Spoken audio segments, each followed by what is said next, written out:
Our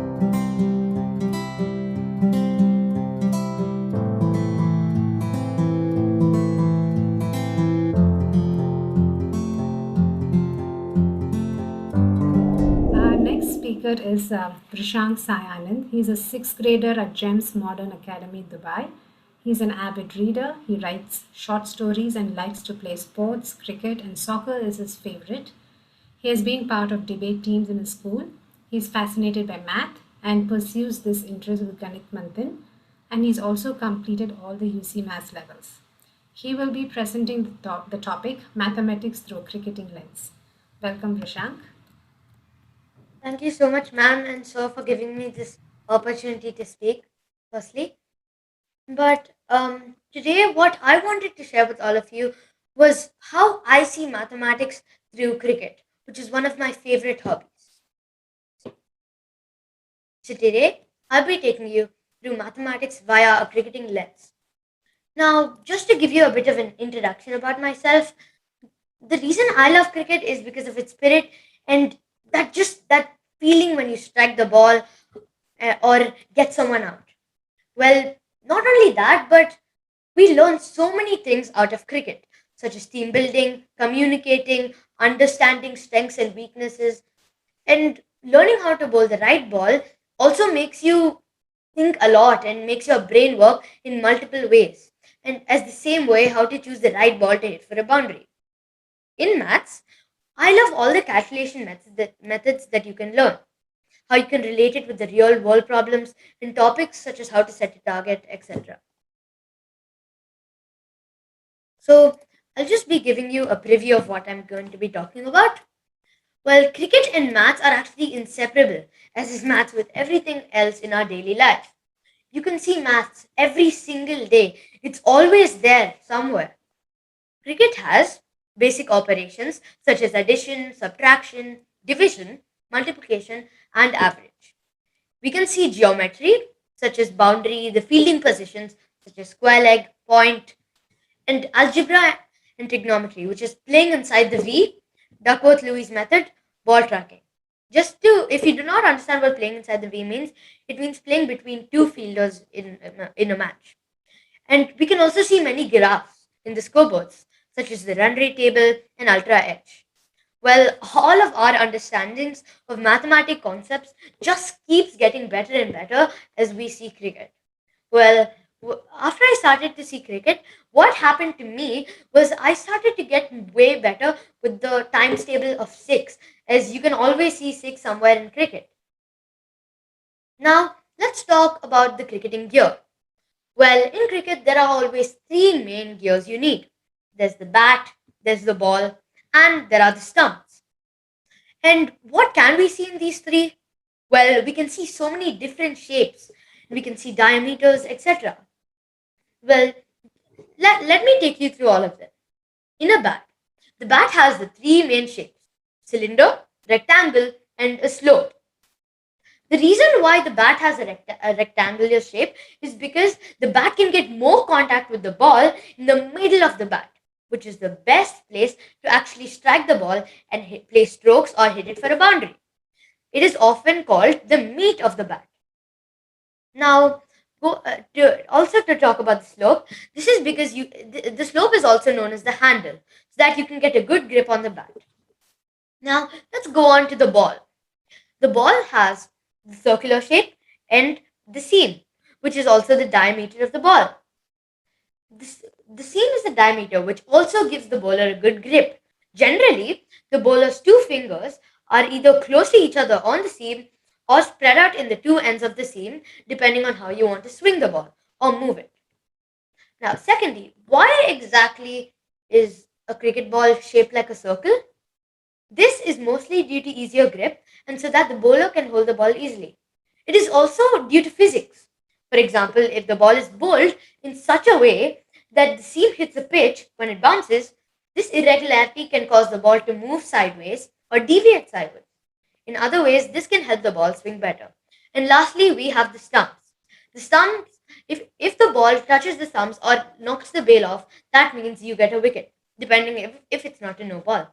The stumps has two shapes, which is a line and a cone. The cone is used so that the stumps can be put in the ground, and the line is so that there are three main lines that the ball can hit the stump. Now, just taking you through the terminologies and some cricket calculations. Well, in cricket, there are so many calculations that you can see. Well, I've just taken four simple samples so that you guys can actually get a fair understanding. Now, firstly, run rate. What is run rate? The average number of runs a team has scored batting for a specific number of overs. The calculation will be the runs scored divided by the overs bowled. The mathematical operation will be division. Number two, the batting strike rate. The batting strike rate is the number of runs a batter would score if he or she faced 100 balls. Well, I'll be elaborating on all these four terminologies later on. The calculation for this is total runs divided by the total balls faced times 100, because we're looking at how many runs the batter would score in 100 balls. Mathematical operation is multiplication, division, and brackets. Then we have the bowler economy rate, or the runs per over. The average number of runs a bowler has given away while bowling a specific number of overs. The calculation is the total runs given away divided by the total number of balls bowled by the bowler times 6, because we're looking at overs and one over has 6 balls. The mathematical operation we can see here is multiplication, division, and brackets. Now, the required run rate, or the RRR, the average number of runs a batting team needs to score in each over to achieve the target. This is basically the average in how many ever overs to achieve a target. The calculation is the total number of runs required divided by the total number of overs. The mathematical operation we can see here is division and average. Now, let me take you more on towards the basic math operations. Over here, we can see a cricketing scoreboard of the Chennai Super Kings. And we can see different mathematical operations. Well, firstly, let us talk about strike rate. So, over here, we can see that Ruturaj Gaikwad has scored 75 runs in 44 balls with a strike rate of 170.45. Well, how exactly do we get to that conclusion? Well, we do 75 divided by 44, which will be equal to 101.7045 runs per ball. And then we multiply this by 100. Now, what do we get? 170.45. This will be the final strike rate of the batsman. Well, over here we can see that 170.45 will be, if the batsman keeps going on in this rhythm, it will be the amount of runs he or she will score in 100 balls. Now, the total. Well, let's say we do not have the total. Now, how will we calculate it? So, we have the overs played was 18.3 and the run rate is 9.35. We'll do 18.3 overs times 9.35, which will be equal to 173, which is the final score. And to get the total, we'll just add all these, and obviously addition is the sum of all scores, and we get 173 including the extras. Now, this is something so interesting that you can just talk on forever and ever. There are so many fielding positions in cricket, and to choose, and all of them include two main things that never change.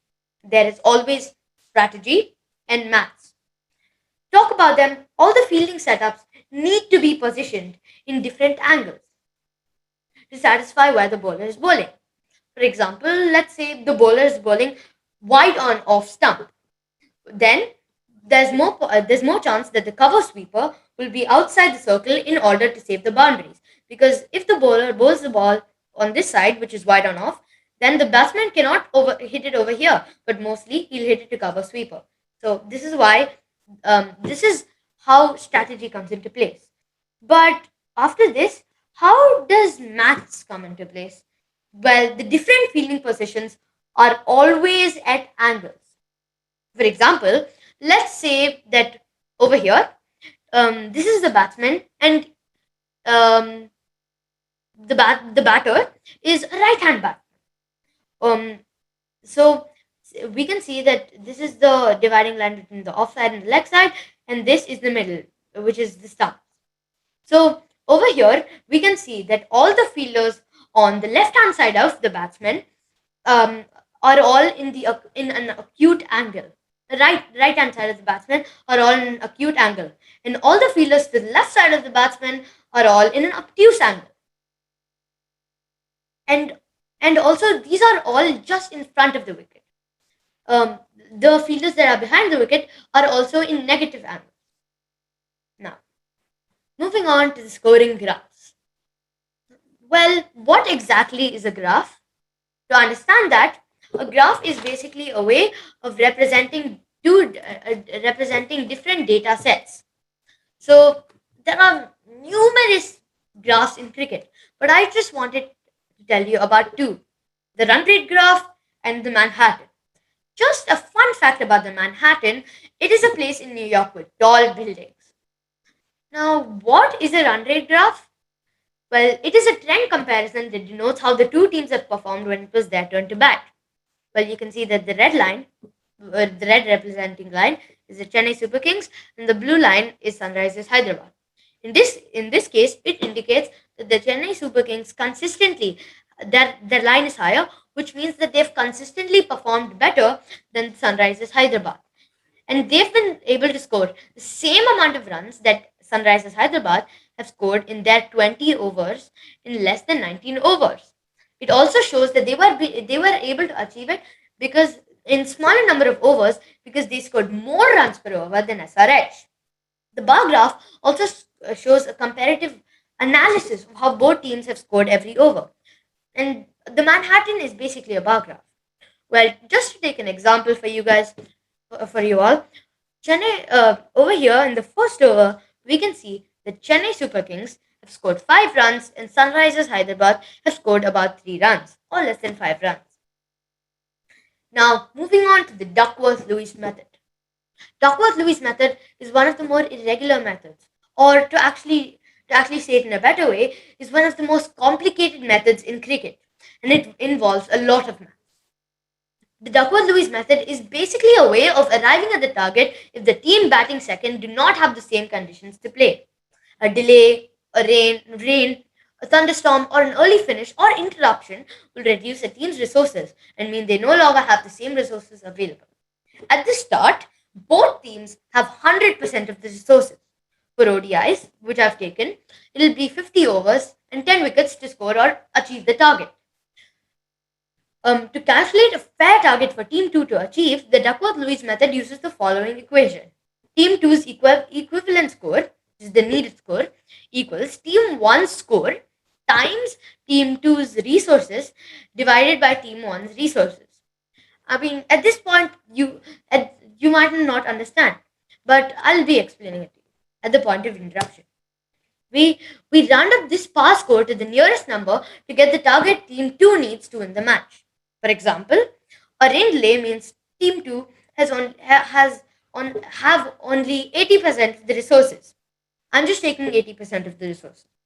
While Team 1 play their innings without interruption with 100% of their resources and score 231 runs in 50 overs. Putting these values into the equation above, we get Team 2's par score, which is the revised score needed, equals to 231, which is the score that Team 1 had presented with full conditions, times 80 percentage divided by 100 percentage equals to 184.8. Now we round this off to the nearest number, and this means that Team 2 only needs 185 runs to win the match in the revised number of overs. In this case, it would be 40 overs. Now, if Team 1, now just to take another example, in this bar graph, if Team 1 scored 250 overs, then Team 2 at 44 overs losing no wickets should score to 200 times 93.9 divided by 100, because this is the condition that we have taken with 0 wickets, which equals to 186 runs. Well, the thing about the Duckworth-Lewis method is that it has so many calculations and you can actually not express it, and it has so many complicated steps to actually explain. So this is what I'll be leaving you with, and I've just simplified it for you to understand. I hope you've enjoyed and you've understood what I've said. Well, what I was just trying to tell you is how cricket is related to maths from my point of view, and I hope you've enjoyed it. Thank you so much for listening to me. Thank you, Vrishank. Your passion for cricket, math, everything came through. I've played sports, but I've really never bothered to look at the physics and math behind all of that. So this was absolutely fascinating. I do have a question, but I'm going to hold on to my question. And if anybody else has a question, please raise your hand.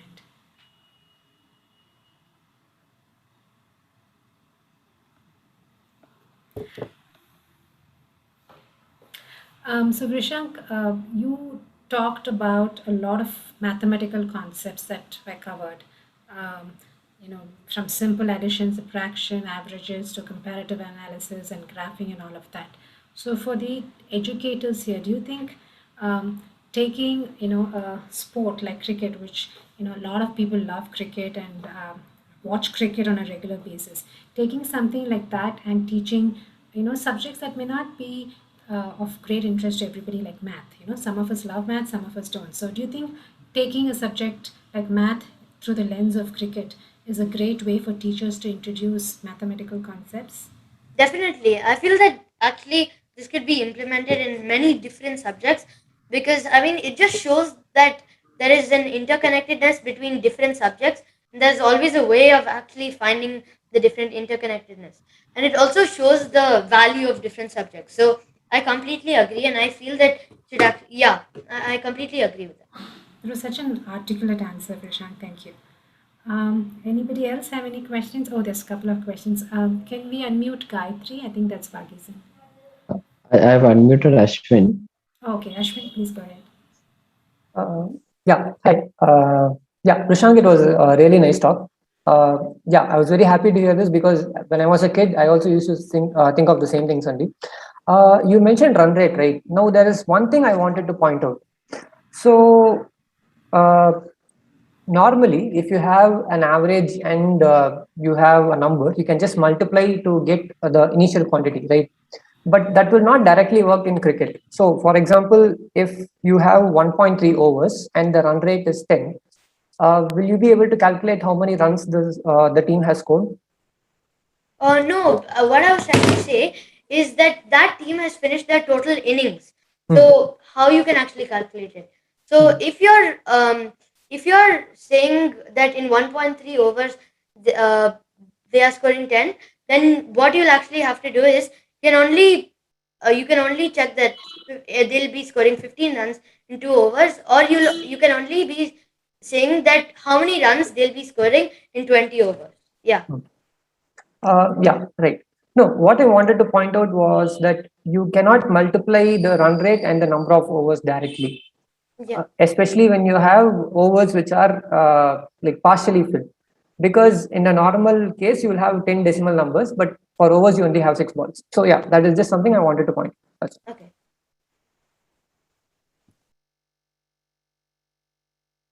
Yes, I have a doubt. Like many times, like the match, like how it goes, like it depends on the fitness and the skill of different players. Like these cannot be like are these things like used in some in some any formulas like you told, like the Duckworth-Lewis method, like that. Do formulas use do these kind of formulas use variables like the how fit a player is and things like the if the player is in a good mood or not? So I do not think that Duckworth-Lewis actually shows if the player is fit or not, but it could be in different circumstances. But I don't think it's related to the Duckworth-Lewis method. So but yeah. like I'm asking, are there any formulas or calculations which involve the fitness of a player or how the player is winning or the how the like the player may or like the skill of the player or like are they used in any calculations?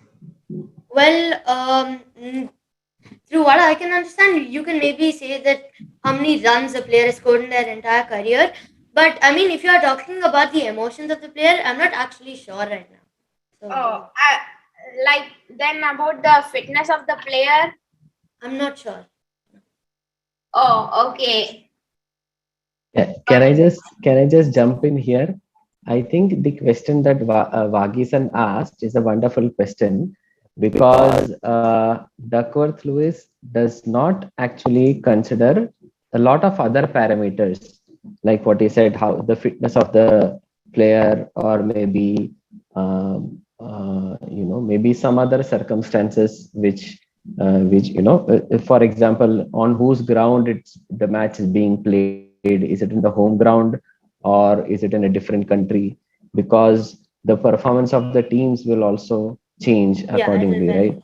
So in fact, I had a continuing question from where Vagisan left. Is what do you think in future? Can there be better methods than Duckworth-Lewis that consider all these factors which are currently not considered, and maybe that can give a more um, you know a more what we can say, a better result. I'm not actually sure, but yeah, there because Duckworth-Lewis is actually just predicting the amount of overs that it's actually a revised score, so it might not be as fair to the team because we're already looking at the other team's score to say how much the other team would need. But yes, I think there might be able to be a better way of other than Duckworth-Lewis. Okay. Yeah, Kashyap. Yes, so I have a question. I did not really understand the Duckworth-Lewis method. Oh, okay. So, basically, uh, let's say that they have. I'll just give you an example. I'll just repeat what I said.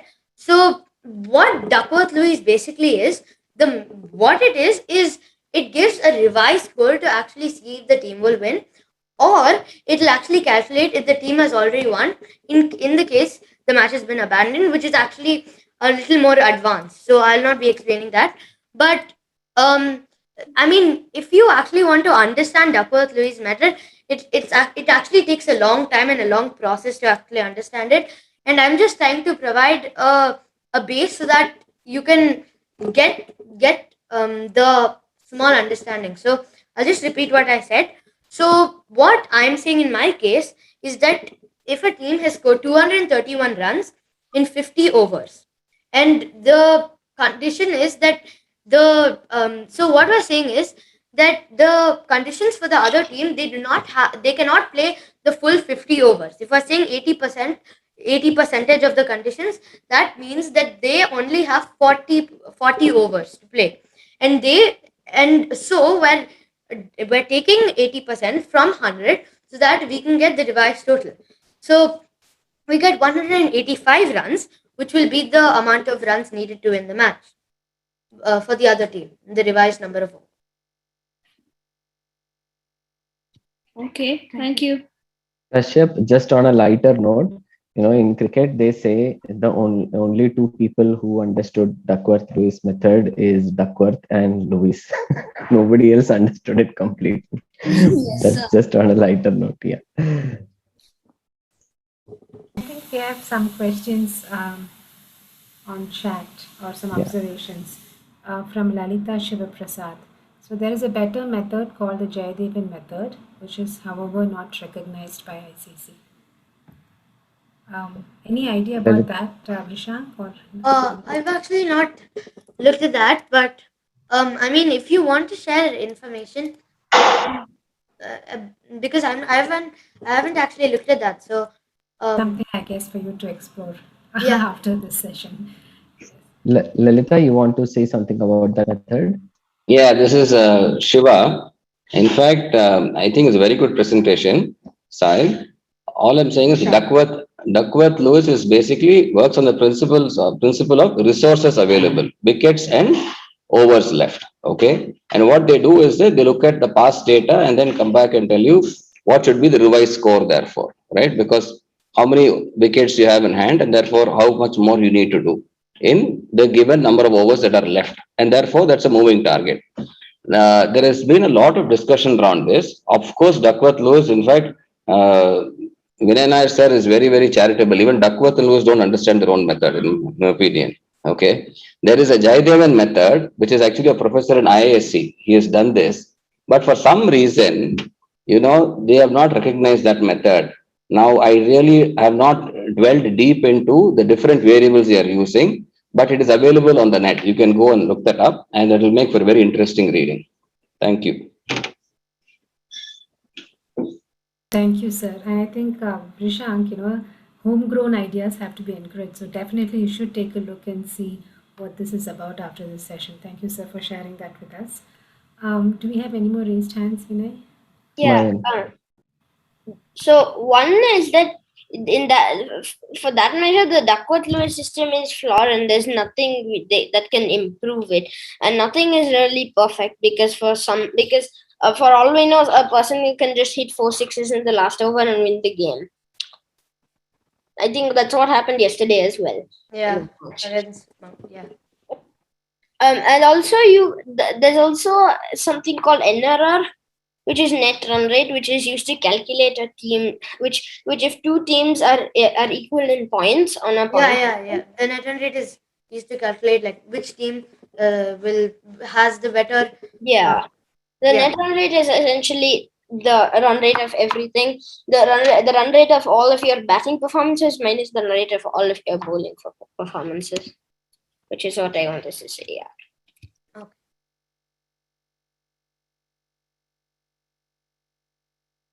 I don't think there are any more questions. Thank you, Vrishank. I mean, your topic inspired a lot of spirited conversation. So thank you so much. And we hope to hear more from you at another time. Definitely. Yeah, thank you so much.